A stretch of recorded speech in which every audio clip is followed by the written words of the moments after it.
Driven to Win presents The Moon of Skulls by Robert E. Howard. Chapter 7, The Faith of Solomon. Let's begin. The last lost giant, even God, is risen against the world. Chesterton. Dawn lay like a cool white hand on the brow of Solomon Kane. The nightmares faded from his soul as he breathed deep of the morning wind which blew up from the jungle far below his feet, a wind laden with the musk of decaying vegetation. Yet it was like the breath of life to him, for the scents were those of the clean, natural disintegration of outdoor things, not the loathsome aura of decadent antiquity that lurks in the walls of eon-old cities. Kane shuddered involuntarily. He bent over the sleeping girl who lay at his feet, arranged as comfortably as possible with the few soft tree branches he had been able to find for her bed. Now she opened her eyes and stared about wildly for an instant. Then, as her gaze met the face of Solomon, lighted with one of his rare smiles, she gave a little sob of thankfulness and clung to him. "O Captain Kane, have we in truth escaped from yon fearful city? Now it seems all like a dream. After you fell through the secret door in my chamber, Nakari later went to your dungeon as she told me, and returned in vile humor. She said you were a fool, for she had offered you the kingdom of the world, and you had but insulted her. She screamed, raved, and cursed like one insane, and swore that she would yet, alone, build a great empire of Nagari. Then she turned on me and reviled me, saying that you held me a slave in more esteem than a queen in all her glory. And in spite of my pleas, she took me across her knees and whipped me until I swooned. Afterward I lay half senseless for a long time, and was only dimly aware that men came to Nagari and said that you had escaped. They said you were a sorcerer, but you faded through a solid wall like a ghost. But Nakari killed the men who had brought you from the cell, and for hours she was like a wild beast. How long I lay thus, I know not, in those terrible rooms and corridors where no natural sunlight ever entered. One lost all track of time. But from the time you were captured by Nakari and the time that I was placed on the altar, at least a day and a night and another day must have passed. It was only a few hours before the sacrifice that word came you had escaped. Nakari and her star maidens came to prepare me for the rite. At the bare memory of that fearful ordeal, I whimpered and hid my face in my hands. I must have been drugged. I only know that they clothed me in the white robe of the sacrifice and carried me into a great black chamber filled with horrid statues. There I lay for a space, like one in a trance, while the women performed various strange and shameful rites according to their grim religion. Then I fell into a swoon, and when I emerged, I was lying bound on the black altar. The torches were tossing and the devotees chanting.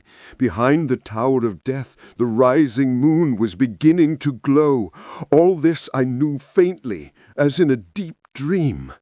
And as in a dream, I saw the glowing skull high on the tower, and the gaunt, black, naked priest holding a sword above my heart. Then I knew no more. What happened?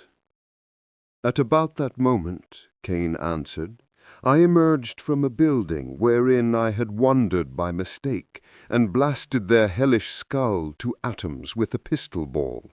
Whereupon all these people, being cursed from birth by demons, and being likewise possessed of devils, fell to slaying one another. In the midst of the tumult, an earthquake cometh to pass, which shakes the walls down. Then I snatch you up, and running at random, come upon a rent in the outer wall, and thereby escape, carrying you, who seem in a swoon. Once only you awoke, after I had crossed the bridge across the sky, as the black people of Nagari called it, which was crumbling beneath our feet by reason of their earthquake.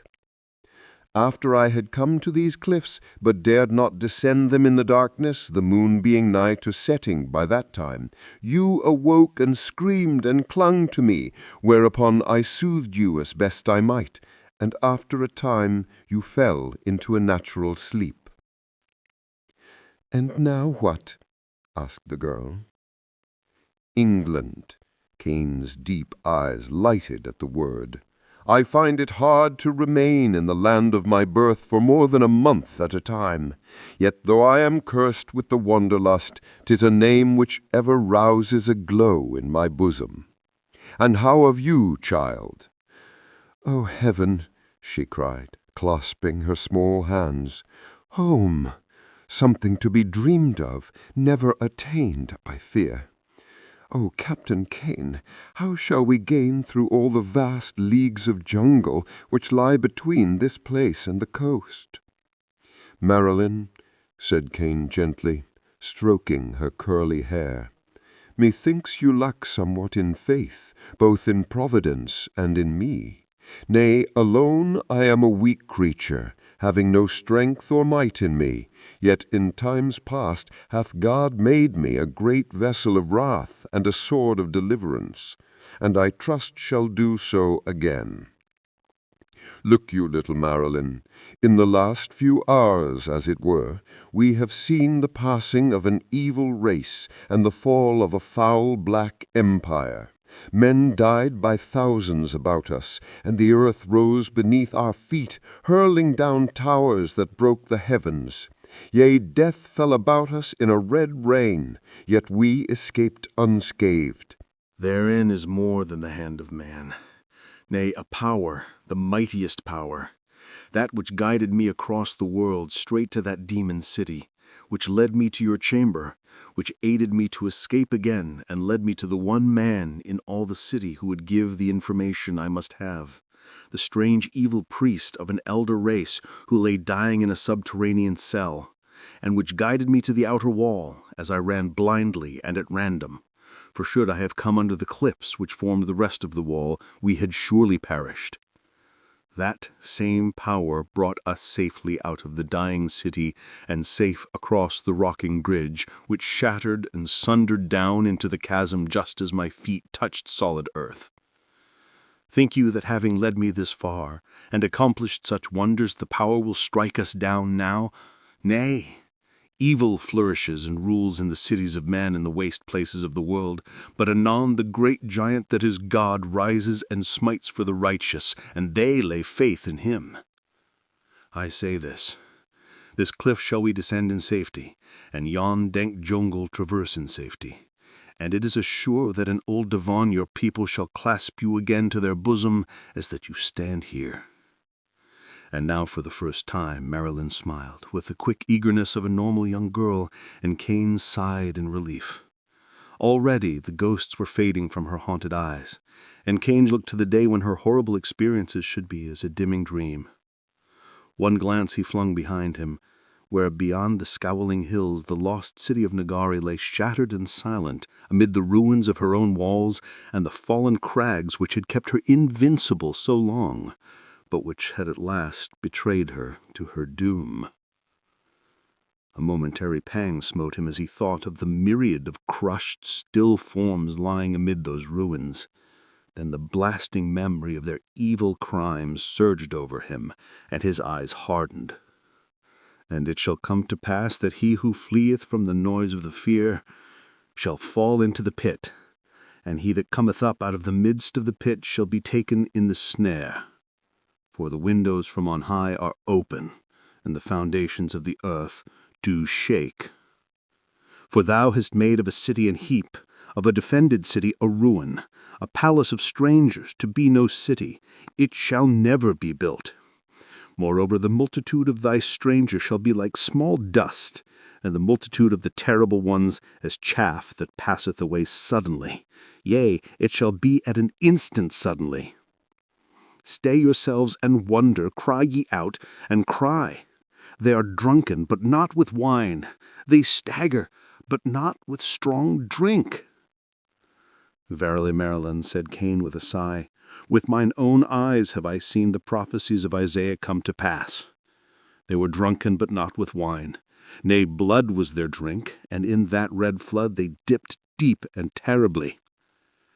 Then, taking the girl by the hand, he started toward the edge of the cliff. At this very point had he ascended in the night. How long ago it seemed! Kane's clothing hung in tatters about him. He was torn, scratched, and bruised. But in his eyes shone the clear, calm light of serenity as the sun came up, flooding cliffs and jungle with a golden light that was like a promise of joy and happiness. Thank you for watching today's final chapter of The Moon of Skulls. We hope you enjoyed this journey through Robert E. Howard's dark and timeless world. Please like and subscribe to Driven to Win for more classic audiobooks and upcoming adventures.